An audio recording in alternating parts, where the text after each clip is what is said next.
Russia கனவிலும் எதிர்பார்க்காத பதிலடி. விமானப்படை தளத்தை ட்ரோன்கள் மூலம் நொறுக்கியது உக்ரைன். ரஷ்யாவின் மறுமுனையில் உள்ள விமானப்படை தளத்தை உக்ரைன் ட்ரோன்கள் இன்று வெற்றிகரமாக தாக்கி அழித்துள்ளன. பல ஆயிரம் கிலோமீட்டருக்கு அப்பால் உள்ள இலக்கை உக்ரைன் துல்லியமாக தாக்கி அழித்திருப்பது ரஷ்யாவிற்கு அதிர்ச்சியை ஏற்படுத்தியிருக்கின்றது. ரஷ்யாவின் கிழக்கு சைபீரியாவில் உள்ள அந்த நாட்டு விமானப்படை தளம் மீது உக்ரைன் இன்று தாக்குதலை நடத்தியிருக்கின்றது.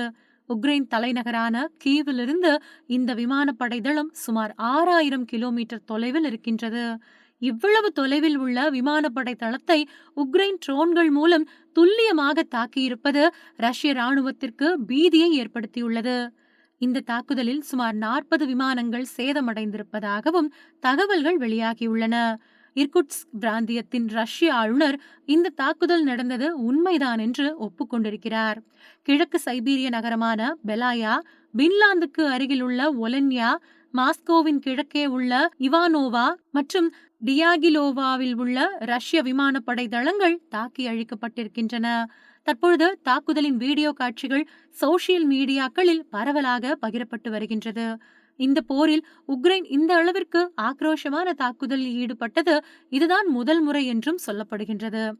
இதில் ரஷ்யாவின் Tu-95, Tu-22, M3 மற்றும் A-50 ரக விமானங்கள் அழிக்கப்பட்டிருக்கின்றன. இவை அனைத்தும் எதிர்நாட்டின் மீது குண்டுகள் வீச பயன்படுத்தப்படும் விமானங்களாகும். ரஷ்யாவின் நீண்ட தூர தாக்குதலுக்கு பயன்படுத்தப்படும் இந்த விமானங்களை அழிப்பதற்கு உக்ரைன் தனி திட்டம் ஒன்றை தீட்டியிருந்தது. இதற்கு ஸ்பைடர் வலை என்றும் பெயரிடப்பட்டிருந்தது. இந்த திட்டத்தின் அடிப்படையில்தான் விமானப்படை தளத்தின் மீது தாக்குதல் நடத்தப்பட்டிருப்பதாக உக்ரைன் ஊடகங்கள் தெரிவிக்கின்றன. இந்த தாக்குதலுக்கு ஏறத்தாழ ஓராண்டு காலம் உக்ரைன் ராணுவம் திட்டமிட்டிருந்ததாகவும் சொல்லப்படுகின்றது. எந்த ஒரு ட்ரோனும் தொடர்ந்து 6000 தொலைவிற்கு பறக்காது. எனவே மரக்கட்டைகளை ஏற்றிச் செல்லும் லாரியில் இந்த ட்ரோன்கள் மறைத்து வைக்கப்பட்டிருக்கின்றன.